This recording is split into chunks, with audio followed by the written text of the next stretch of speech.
पकडलं साहेब त्यांना? आले होते का त्याला पोर पकडले का त्यांना?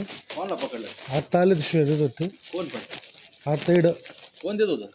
तेच तर मग आम्हीच विचारतोय ना. आम्हाला आम्हाला फोन पण माहिती नाही ना कोण शिवाय देत होतं. तुम्हाला माहिती आहे? आम्हाला माहिती ना कोण देत होतं. बिल्डिंग वाले सांगतील ना. अहो सकाळपासून आम्ही तिथेच पोलीस स्टेशनला. मग ठीक आहे, आता पण या आम्ही एफ आय आर पण लिहिलंय, सगळं झालं. आता पण पोलीस स्टेशनला यायचं. पोलीस स्टेशनला आम्ही येतोच आता. आम्ही नाशिक रोडवरून आम्हाला फोन आला. ऐका, मी काय म्हणतो, आता पोलीस स्टेशनला यायचं, परत तक्रार द्यायची. मला जर काय वादविवाद झाला बरं का, बरोबर आहे, तर मी दोन्ही पार्ट्या आतमध्ये टाकणार. अच्छा. तुमची तक्रार ज्या व्यक्तींकडे ना त्याला डायरेक्ट फोन करायचा. बरोबर आहे, कळलं? तक्रार कोणाकडे तुमची? तक्रार कोणाकडे? तक्रार कोणाकडे? तक्रार कोणाकडे तुमच्याकडे? बनकर म्हणून त्यांना डायरेक्टली फोन करायचा. नाही त्यांना फोन केला ते काय बोलले, आम्हाला 112ला फोन करा म्हणजे तुम्ही.